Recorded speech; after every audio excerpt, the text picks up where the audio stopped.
On this episode of the podcast, I have with me Carlos Peralta. He is the director of ML Ops and Data Platform at Whoop. We're going to be talking about data cultures and specifically about wearables and how actually that incorporates within that data culture. We're going to be talking to Carlos about just the dynamics of the massive amounts of data that he has to collect, deal with an actual device to the cloud, and we're going to talk about the positive impact on people and how the mindset's a little bit different when you are working in a company that's very mission driven and you're trying to support those and grow those core values that the company has as well. Carlos, I know you come back on the show again, so thank you for doing that. Appreciate it. No, very excited to be back, Amir. This is very exciting. Happy to share all the insights about data, culture, and how these wearables are changing our lives. Absolutely. All right. I am sure a lot of people have heard about Whoop, but I just want to make sure everyone knows what we're talking about. So tell us what the company does. Well, Whoop is a company that manufactures software and hardware, which is very unique. So we manufacture our own hardware, and then, of course, we in-house produce our own software. We actually take us to the next level by also collecting our own data. So Whoop is a wearable. It's a 24/7 coach that you have on your wrist or your arm or in apparel that we also provide and sell that will track everything about your body. So we are focused on, let's say, three main pillars: sleep, recovery, and strain. But we go beyond that with heart rate variability, rest heart rate. We track your circadian rhythms. We track everything that happens within your body, temperature, oxygenation, that can make you better. So our goal is to make sure that we are there for you to support you on that journey, whether you are a stay-home dad, or you are an athlete, or you are, an executive, or just a student. Whatever your role is today, we are there to support you to get to those goals that you have set for yourself.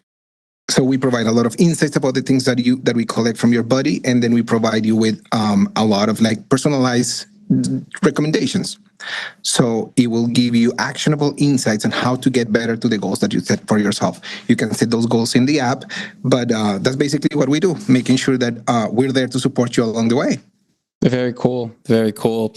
Yeah, this episode we're going to be talking about data culture. And when we were talking, obviously you've worked at other companies and somebody can look that up if they like. But when you're looking at the data culture where you're at now, and you've been there, a little bit more than a year at this point, how do you compare the data culture at a company that's integrated with hardware and software than maybe other companies that you've worked with before? Well, I think that in some aspects, we're very similar with other companies and companies that I worked in the past. Similar in the sense that data has become the center of everything. Data has become the driving force to make sure that different verticals of the company make educated decisions, right? Whether you are in the finance industry, healthcare, life sciences, I think that data has become the center of most of the decisions that we make and help us to make those decisions in a way that align with the company goals and with, data-driven organization. So that makes total sense. And that's where we are mostly aligned. In the wearables, I think that the change is that the data is massive, like volumes in real time, high frequency, multimodal data that must be ingested, processed, and then analyzed efficiently. The challenge isn't just about collecting the data, but ensuring that data integrity, latency, and usability, just to make sure that we provide actionable insights. So the turnaround of that data in the wearable space, I think, is faster than in a more traditional, let's say, enterprise. And maybe talk to us a little bit when we talk. I mean, you mentioned that wearables, obviously, people have watches, different devices, the Whoop strap, and there's a ton of options out there. When we think about wearables, maybe we don't think about the amount of data, right? We just have it on our wrist or finger, whatever the case is. What kind of scale of data are we talking about when we're thinking about a wearable device? We're talking about petabytes of data that we have to make wearable, which is the biggest challenge, right? Because we collect a lot of data. On a given minute, we collect, multiple data points from yourself in multiple stages, monitoring multiple factors. But the key of that is that it becomes a petabyte of data that you have to be able to query and analyze in an efficient manner. So there is a lot of factors in that process, not only how fast can you ingest your data due to the volume, but it's also how do you produce insights with a cloud infrastructure that is efficient, that is cost effective, right? And then your teams within the wearable space understand in an easy way, right? Like you can have multiple like massive data sets, but if you don't have a way to easily digest and understand what's happening, all that data becomes just noise. So that's the challenge. The amount of data is humongous. We have more than 1 petabyte of data today that is queryable in our lakehouse. I mean, that is significant. When you're thinking about the particular challenges, right? Obviously, you're taking data from a device to your cloud infrastructure, you're doing something, and then you have to send it back. So it's not just the consumption is it's still going to go back onto some type of device, right? Whether it's a mobile device or a laptop, it's going to go back to device. Talk to us a little bit about that. I guess some of the complexities when you have to take that data from a wearable, put it into your lake house, and then actually turn it back around. Yeah, it is. It is a very interesting challenge, and challenges that I actually enjoy a lot. So, yeah, the biggest one is like how much data you do produce in your strap, or we call it the edge, or whatever you want to call it, but actually on the device. Then the data that has to go back to your cloud infrastructure, and as you were saying, making sure that it is digestible, understandable, and the size doesn't matter. And then you send it back. In our case, we send it back to our app. So our app runs in Android on or Apple devices. So the challenges is like there are multiple challenges. The first one that I would say is the most important is like how do we give insights on a timely manner that are actionable? Because it's the same thing that when you collect a lot of data, if we give the members a lot of data and they don't know what to do with it, it makes no sense. It just becomes noise. So provide back actionable insights based on every member profile. That's the biggest one. And that goes with the infrastructure. Now, most of the insights that we provide or companies provide back to their wearables device or the app itself has to be like, let's say, massaged in a way that we collect multiple data points and making sure that all the data points from a day actually account for something. So how often do we produce that feedback? For example, if we're tracking sleep, we provide sleep information only once a day. So it becomes like a very heavy process of data from, let's say, an average of 7 hours per person. But the insights about your sleep are given back only once. So it's very efficient in cost. But there are other stuff like steps, for example, which we launched this year, where the user or the member, we want to see those steps almost live. So how many steps did you take? So that's when the efficiency goes into picture, but also the more efficient and the more like real-time data, the more cost inefficient things become. So you have to strike the right balance between how do you provide feedbacks that are like actionable, but also in a timely manner, so the person and the member in this case can actually action on it. That's interesting, actually. And as you were mentioning that, I was thinking about the steps and how frequently people check in on their steps. Have I met my steps? When you think about I guess, actually it's funny is that I'm sure there's somebody listening to this who works for an enterprise data and they're like, we can't get our daily reports out, on the right frequency. You guys are telling the number of steps. I guess from a perspective of your end users, obviously they expect this. There's an expectation. How far, I guess, can this go, right? Obviously, you mentioned it's very expensive if you're going to do sleep. You need to take the data, you need to process it. Is there a certain expectation of how much data can be moved to this more real time versus there is a line in the sand of just it becomes too expensive and there just might not be as much value at some point? It is absolutely, yeah, you're absolutely right. Like how, and again, it ties back to what I was saying, like what is the actionable insight that a member really needs? So that's why Whoop has this customized and personalized feedback for everybody. So we understand, let's say, what are your most common workouts? What are your most common activities? What's your most average like sleep number of hours and stuff like that. So we have in our app, we have a coach that is AI based. And what it does is that every morning, if you ask the coach or you take a chance and look at your daily outlook, it will collect all those data points and give you an insight. Then all those data points are cache and fresh, right? Like hot data. And the insights that we give you and the suggestions that we give you for workout, for where you land in your strain for the day, what's your target strain based on your recovery. All of those things come live, but the actionable insights on how you commit to an activity or do not commit to an activity, it's where you find that blur line in between this is important and this is not that relevant. For us at Whoop, everything is important. We want to make sure that our members get the best of the best everywhere. So we are willing to sacrifice some of that cost to make sure that every piece of information that we are providing back means something. On the technical side of that conversation, there are a lot of tools that can help us with caching, making more efficient. So we use Snowflake as our data warehouse. We use dbt for caching and modeling data. And of course, we are an Amazon shop. So we try to pick the best of the offers and make sure that there is a balance between the cloud infrastructure and the data that is expected from us. Fascinating. I guess if you were to think about growth, right? Obviously, you mentioned you're already at petabytes of data. In terms of the challenges in the future, obviously, we're not. What you can talk about this or not, I don't know. But in terms of scaling, right? As there's going to be more users, there's going to be more data. What are some of the challenges that you kind of anticipate having to work on to kind of be able to handle that scale? I know you're responsible for some of the ML ops, so I was kind of curious. Yeah. I mean, that's a challenge that we face on a daily basis because our member base keeps increasing on a daily basis.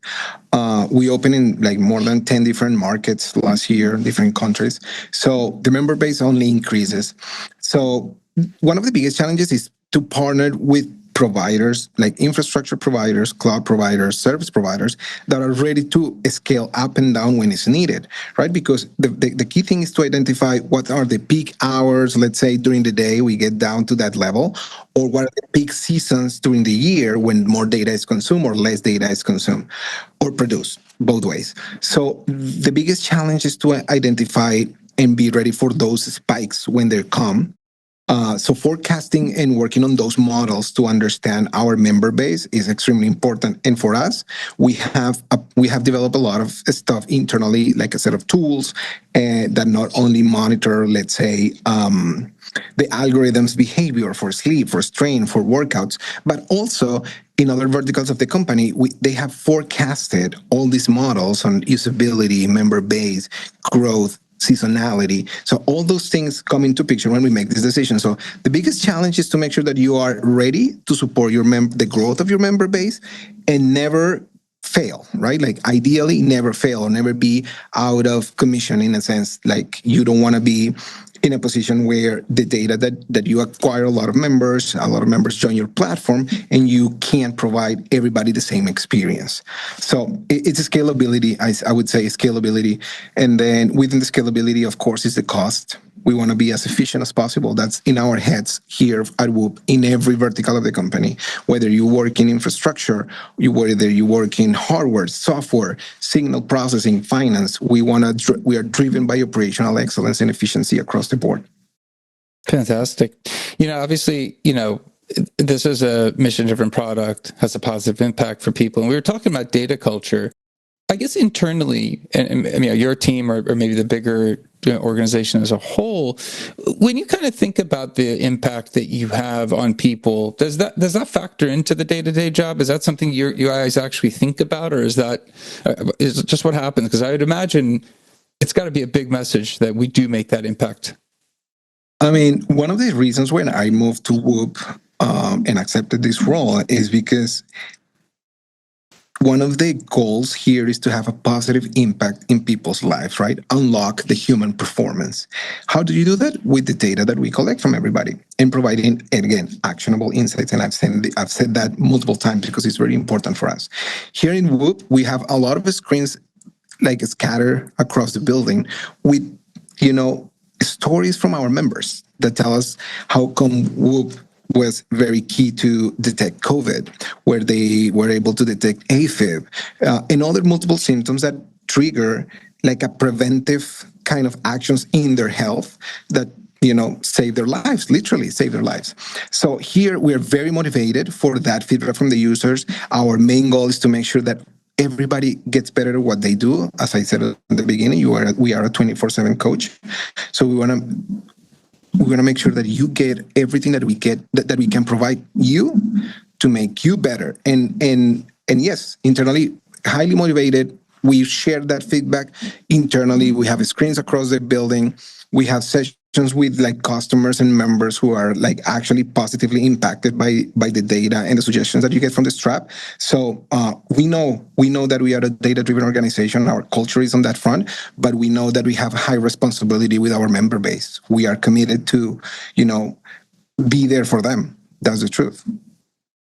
Oh, here we go. So I guess in terms of, we talked about the importance of getting that edge data from the device and round trip back onto the app, right? So obviously it sounds your role within the ML ops and the data platform seems very integral, because that is the conduit. You have to have the observability piece, all those different functions in there.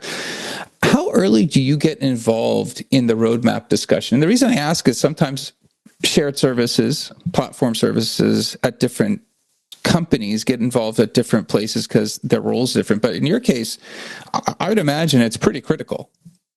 Yes, you're absolutely right. It's very critical. We are at the center of everything. This is a data-driven organization. So, believe it or not, we have a highly culture of planning ahead as much as we can. So every time there is a discussion about when to launch, how to launch, what to launch, and what should be part of a different feature or an upgrade to an existing one, data is always part of that conversation. We are planning 4 years ahead. We're trying to be ahead of the game as much as we can. This is a very competitive space. So it is very nice to be part of that culture where people plan ahead and everybody is included in those conversations. And especially us on the data-driven, on a data-driven organization, right? The data team getting involved in those conversations helps a lot to bring a little bit of light on the work that we do behind the scenes, because it's very common to hear that other data teams, MLOps, observability teams, are usually never facing the end customer or the front end or the shining marketing campaign. But here, everybody understands that all of those features and capabilities from the app, from the marketing, from finance, are driven by the data that we collect. So we're very fortunate to be part of an organization that really understands the power of data. I love it. I think, obviously, when we're dealing with some of these complexities, from a device, and we're talking about some of the things that you mentioned, obviously it's good to hear that we're just at the beginning of some of these devices. I think we've heard a lot about, IoT, wearables, and now we're starting to see that kind of real-time feedback. I think people are more comfortable with that. I guess from your perspective, I know you use the product as well. When you use it, and obviously you're passionate about Whoop. Talk to me a little bit about being a user of the product, and obviously working for that company, and kind of how you see things a little bit different since you're actually a customer in this case as well. Yeah, that's a nice question, because actually I used to wear other wearables before that. And there was one time, like before joining Whoop, that I was looking to get better at my performance. I practiced golf, I practiced CrossFit, and I wanted to be better at the things that I was doing. So I felt like I was hitting like a ceiling, So I did a lot of research on wearables and what to do, what are the best, like pros and cons. And then I ran into Whoop. Met with friends that were actually members as well before me, and their feedback was amazing. So as soon as I jumped on the train and got my first Whoop, I was astonished and overwhelmed with the data. At the beginning, this is going to sound very geek and nerdy, but I used to print my weekly reports, my monthly reports that you get in the app today, just to print them and understand all those data points that were affecting me on a daily basis, on a weekly basis, on a monthly basis, and how can those insights that Whoop was giving me were like actually suggestions that I should follow to, break off that ceiling and keep growing. So then I joined Whoop, and I got that super cool insight of really understanding how science is backing all those insights, right? Because in other wearables, it's just an extension of your phone, or it's just focused on a single data point, or on a single vertical of data from your body. But here we have so many verticals. We are really focused on data and collecting all your data, but everything is backed by science. So it gave me all that trust that I needed extra in saying, yes, I made the right decision, not only in picking my wearable before joining the company, but also picking the company that I want to be part of.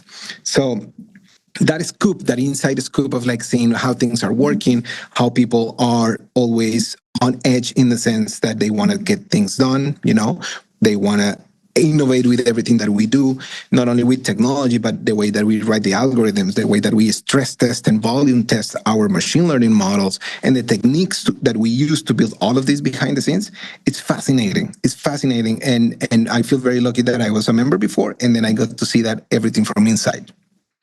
Fantastic, Carlos. I love it. It's I love it when somebody actually is a customer of the product. They bring that passion. So I could hear it in your voice, and I really thank you for coming back on the show and talking to us a little bit about that. And if somebody does want to reach out to you, kind of talk to you about some of maybe the technical challenges of kind of what you've described, what's a good way of connecting with you? I'm open for those connections. I love those conversations. We can talk about this for hours. So again, I'm here. Thank you for having me. I think that the best way to reach out is LinkedIn. I'm always in LinkedIn, available to have the conversations. Just reach out. We are also hiring a different breadth of talent at Whoop. So make sure to connect, to follow our website. And looking forward to engaging those conversations. Absolutely. Thank you again for coming on and sharing. I appreciate that. And that's it for this episode. Be back again, different guest, different topic. Until then, two things. One, I think this episode, obviously we talked about data culture. We got a little bit into the nuances of some of the technical aspects of ML ops and what Carlos has to do. So I know we didn't dive super deep in it, but we touched on quite a bit of those areas. And we did kind of talk about how that mission-driven aspect of what they do ties into the whole company. And Carlos was a consumer of the product, and he brings some of that passion to what he does. And I think it's a really great story. So share this with somebody else who might benefit from it as well. I'd really appreciate that. Also, can you please like, subscribe, comment? Let me know how the podcast is doing. Leave a review. I'd like to hear from you guys. I appreciate that. Until next time, thank you and goodbye.